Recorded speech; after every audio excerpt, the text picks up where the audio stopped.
Hello students.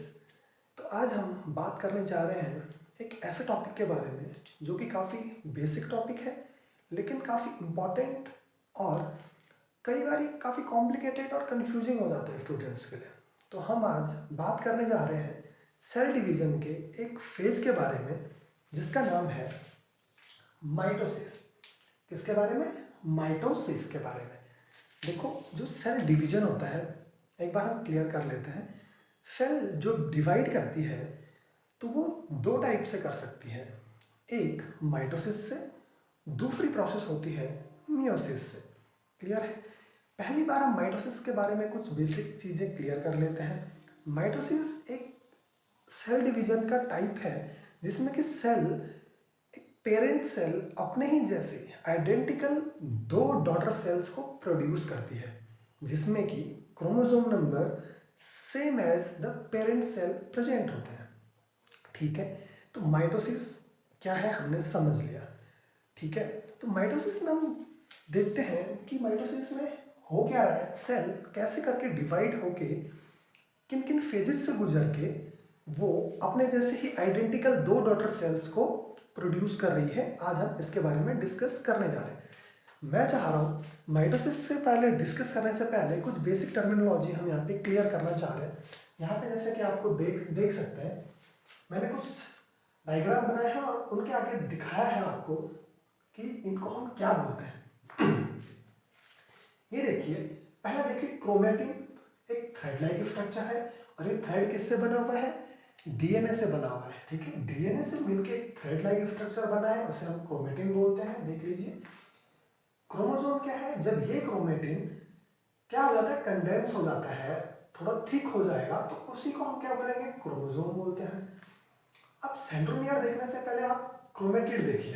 Chromatid क्या है? देखो, क्रोमोसोम का एक segment, upper segment and lower segment, तो इस पर्टिकुलर सेगमेंट को क्रोमेटिड बोलते हैं। ठीक है, और जो दो क्रोमेटिड्स को बीच में देखिए, सेंट्रोमियर क्या है? जो कि दोनों क्रोमेटिड्स को आपस में जोड़े रख रहा है, उसे बोलते हैं सेंट्रोमियर। तो आई थिंक ये कुछ टर्मिनोलॉजीज थी जो कि आप लोगों को क्लियर हो गई होंगी। अब हम बात करने जा रहे हैं माइटोसिस के बारे में। ठीक है, कि माइटोसिस क्या है, कैसे एक सेल डिवाइड करके अपने जैसे ही आइडेंटिकल दो सेल्स को प्रोड्यूस करती है। तो आइए समझते हैं इसको। देखिए, सबसे पहले यहाँ पर मैंने क्या किया है, हाँ, इससे पहले एक बात और क्लियर कर लेते हैं माइटोसिस के बारे में कि माइटोसिस हमारी बॉडी में जितनी भी सोमैटिक सेल्स हैं सारी के सारी डिवाइड करती हैं by the process of mitosis. Somatic cells मतलब गोनैड्स को छोड़ के, हमारे रिप्रोडक्टिव सेल्स को छोड़ करके बाकी जितनी भी सेल मेरी बॉडी में हैं उन सब में डिवीजन होता है माइटोसिस के थ्रू। ओनली हमारे गोनैड्स हैं, जो हमारे रिप्रोडक्टिव सेल्स हैं, वो डिवाइड करते हैं मियोसिस के थ्रू। तो आज हमारा टॉपिक माइटोसिस है, तो हम इस पर ही फोकस करेंगे। आइए समझते हैं। देखिए, मैंने यहाँ पर एक सेल ड्रॉ करी हुई है। ठीक है, ये एक पेरेंट सेल है। ठीक है, अब हम ये देखेंगे कि किन स्टेप्स को फॉलो करते हुए ये दो डॉटर सेल्स को प्रोड्यूस करती है।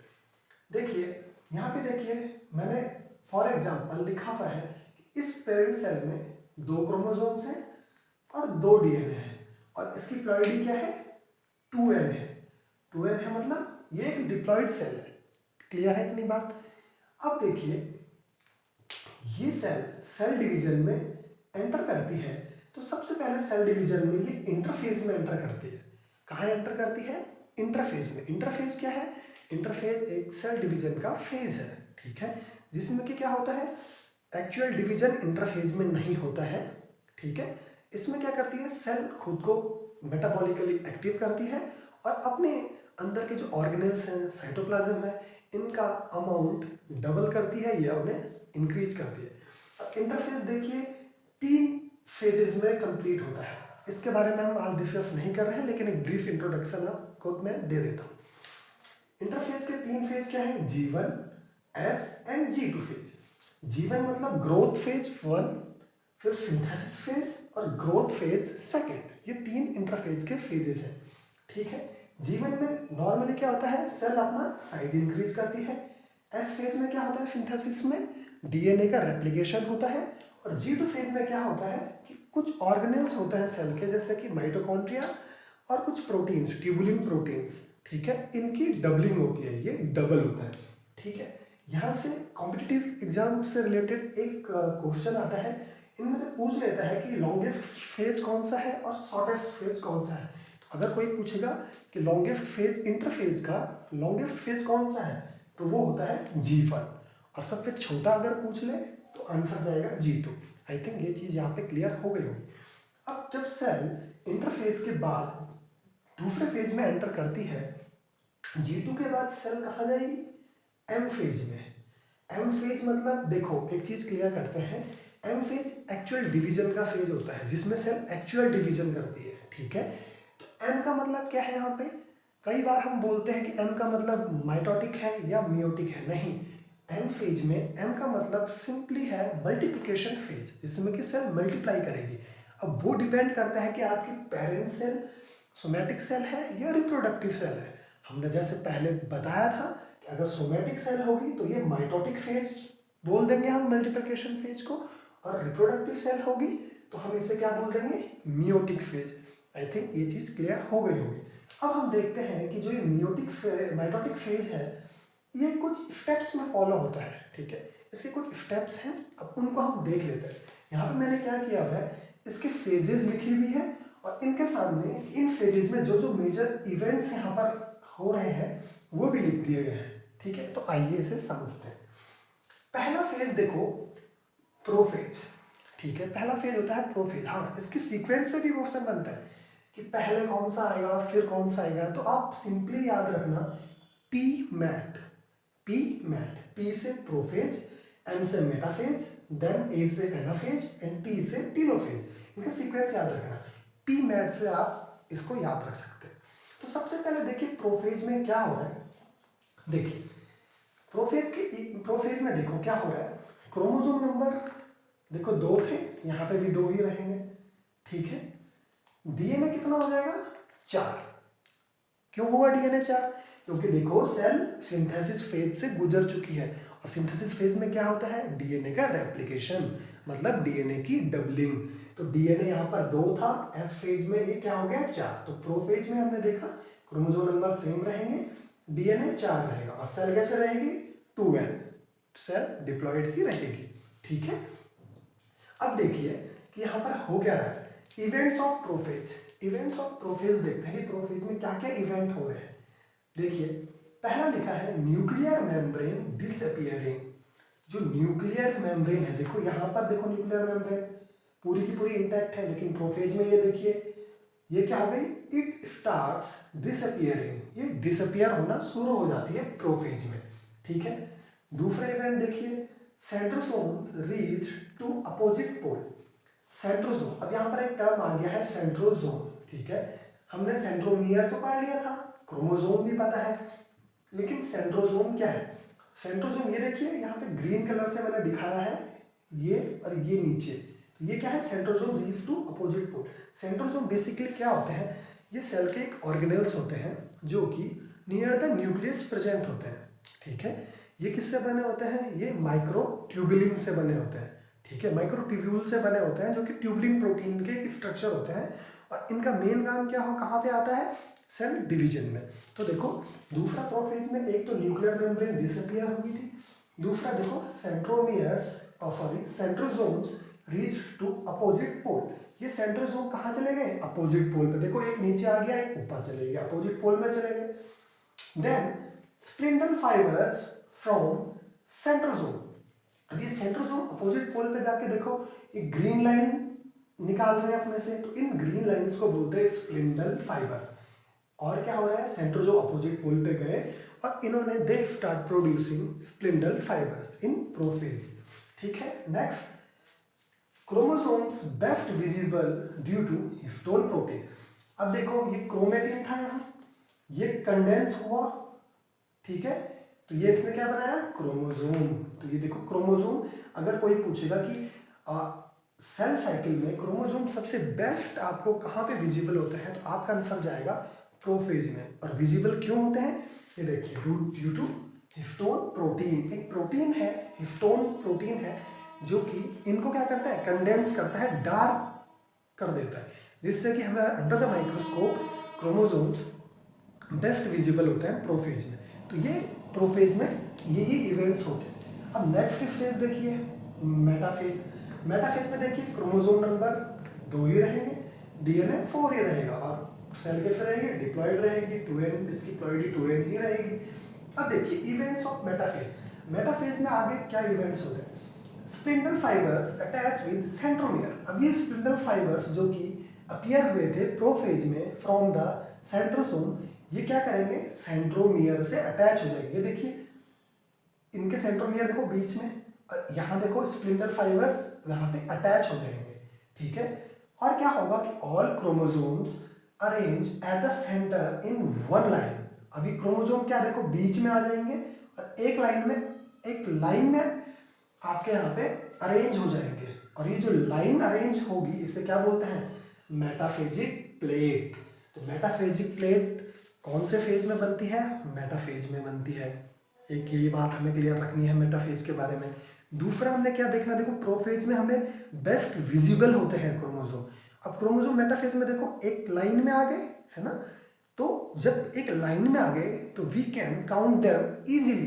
तो अगर कोई पूछेगा कि at which stage chromosomes are best countable, तो आंसर जाएगा मेटाफेज। मेटाफेज में हम उनको अच्छी तरीके से काउंट कर सकते हैं, प्रोफेज में उन्हें अच्छे से देख सकते हैं, मेटाफेज में वो उनको हम बेस्ट काउंट कर सकते हैं। अब देखिए नेक्स्ट स्टेज है एनाफेज। एनाफेज में देखो क्या हो रहा है, अब देखो एनाफेज में क्या हुआ, क्रोमोसोम नंबर क्या हो गया, 4, ठीक है, और डीएनए कितना हो गया, 4, ठीक है। डीएनए तो 4 ही था, डीएनए तो हो गया, लेकिन क्रोमोसोम नंबर कितना हो गया यहाँ पे, 4। क्रोमोसोम देखो, क्रोमोसोम्स हम कैसे काउंट करते हैं, बाय द सेंट्रोमियर। जितने सेंट्रोमियर होंगे उतने क्रोमोसोम है, इतना सिंपल याद रखो। अब देखो इसको मैं बताता हूँ, ये देखो 1 सेंट्रोमियर 2 सेंट्रोमियर, 2 सेंट्रोमियर है तो क्रोमोसोम 2 है, 2 सेंट्रोमियर है क्रोमोसोम 2 है। अब यहाँ पे देखो 1 सेंट्रोमियर 2 सेंट्रोमियर 3 और 4 सेंट्रोमियर है तो क्रोमोसोम नंबर 4 हो जाएगा। तो क्रोमोसोम नंबर जब 4 हो जाएगा तो सेल कैसी हो जाएगी, 4n। अब देखो इवेंट्स का क्या हुआ ना फेज में, centromere split and forms daughter chromosome. Centromere क्या हो गया, स्प्लिट, ये ऐसा था, ये स्प्लिट हो गया और इसने क्या कर दिया, डॉटर क्रोमोसोम्स बना दिए, इसलिए तो वो 2 से 4 हो गए, है ना। तो अगर कोई पूछेगा कि क्रोमोसोम नंबर डबल कौन से फेज में होते हैं, तो हमें याद रखना है एनाफेज में। देखो क्रोमोसोम नंबर डबल्स हियर, ठीक है। तो ये देखो यहाँ से ये स्प्लिट हुआ बीच से, ये जो ऊपर से 2 तारें आई थी, 2 धागे आए थे स्पिंडल फाइबर, उन्होंने उनको पुल कर दिया, ऊपर वाला हिस्सा ऊपर नीचे वाला नीचे, तो इसीलिए क्रोमोसोम नंबर डबल हो गए। कौन से फेज में होते हैं, एनाफेज में। बहुत इंपॉर्टेंट क्वेश्चन है, एग्जाम पर्पज ऑफ यूज है, ठीक। नेक्स्ट लास्ट फेज देखो टीलोफेज। टीलोफेज में भी क्या रहेगा, सेम ही चीज रहेगी, क्रोमोसोम 4 डीएनए 4 और सेल कैसे रहेगी, 4n के 4n रहेगी। लेकिन इवेंट्स क्या हो रहे हैं, अब देखो कि daughter chromosome reached to opposite pole. देखो एनाफेज में क्या होता है कि जो डॉटर अपोजिट पोल में ना जाना शुरू होते हैं, स्टार्ट होते हैं एनाफेज में, लेकिन टीलोफेज में वो डॉटर क्रोमोसोम अपोजिट पोल पे पहुंच जाते हैं। ये चीज़ क्लियर रखना, एनाफेज में अपोजिट पोल में जाना स्टार्टिंग होती है, लेकिन टीलोफेज में वो कंप्लीटली अपोजिट पोल पे पहुंच जाते हैं। सेकंड देखो न्यूक्लियर मेम्ब्रेन रीअपियर्स। देखो यहाँ न्यूक्लियर मेम्ब्रेन यहाँ से हटना शुरू हुई थी, यहाँ हट गई थी, यहाँ पे भी नहीं है, लेकिन इन द टीलोफेज ये देखो न्यूक्लियर मेम्ब्रेन यहाँ भी बनने लग गई और यहाँ भी बनने लग गई। तो न्यूक्लियर मेम्ब्रेन का रीअपियरिंग किस फेज में होती है, टीलोफेज में। Next nuclear division occurs. Nuclear division होता है यहाँ पे, तो टीलोफेज के बारे में हमने मेन क्या रखना है याद, एक तो न्यूक्लियर मेम्ब्रेन रीअपियर होती है और न्यूक्लियर डिवीजन भी कहाँ होता है, टीलोफेज में। ये 2 चीज़ें हमें टीलोफेज के बारे में याद रखनी है। तो देखो हमने PMAT चारों के चारों फेज कंप्लीट कर दिए। अब जब न्यूक्लियर डिवीजन हो गया तो अब किस चीज़ का डिवीजन बचेगा जी, साइटोप्लाज्म का डिवीजन बचेगा। न्यूक्लियस तो 2 बन गए हैं, देखिए ये और ये, है ना। तो अब सेल एंटर करेगी किस वाले फेज में, साइटोकाइनेसिस। साइटो मतलब साइटोप्लाज्म सेल का, और काइनेसिस मतलब डिवीजन, डिवीजन ऑफ साइटोप्लाज्म, ठीक है। और डिवीजन कैसा होता है, सेंट्रीपीटल डिवीजन होता है, याद रखेंगे। ह्यूमंस में सेंट्रीपीटल होता है मतलब आउटवर्ड टू इनवर्ड, ठीक है, आउटवर्ड टू इनवर्ड डिवीजन होता है सेंट्रीपीटल ह्यूमंस में। प्लांट्स में सेंट्रीफ्यूगल होता है, इनवर्ड टू आउटवर्ड। ये एक छोटा सा एक्स्ट्रा पॉइंट था यहाँ पे। अब देखो जब साइटोकाइनेसिस होगी तो ये देखो, ये यहाँ से बीच से दो में डिवाइड हो जाएगा और क्या बन जाएगा, देखो एक सेल और दो सेल, इनमें क्या क्या हो जाएंगे। अब ये 4n थी, है ना, अब ये जब दो में होगी तो 2n 2n आ जाएंगे, है ना। तो मतलब क्रोमोसोम भी क्या होंगे, दो, और डीएनए भी क्या होगा, दो। देखो पेरेंट में भी क्या था, क्रोमोसोम दो, डीएनए दो और 2n। यहाँ देखो क्रोमोसोम दो, डीएनए दो और 2n, ठीक है। अब देखो यहाँ पर एक चीज और है कि साइटोकाइनेसिस में ये देखो यहाँ पे तो प्रॉपर क्रोमोसोम थे, यहाँ क्या बन गए, क्रोमेटिन। ये देखो ना क्रोमेटिन का स्ट्रक्चर। तो टीलोफेज में एक और चीज याद रखनी है, क्रोमोसोम्स जो है वो अनकॉइल होते हैं, अनकॉइल मतलब वो खुल जाते हैं और वो कन्वर्ट हो जाते हैं क्रोमेटिन में, और फिर क्या हो गया, सेम स्टेज आ जाएगी, सेल ऐसी बन जाएगी, है ना। और फिर यही चीजें आगे फॉलो होते रहेंगे। तो आज हमने देखा माइटोसिस के बारे में, जो कि एक टाइप ऑफ सेल डिवीजन है। उसके फेजेस, प्रोफेज, मेटाफेज, एनाफेज और टीलोफेज को हमने देखा। उनमें क्या क्या इवेंट्स हो रहे हैं वो हमने देखे।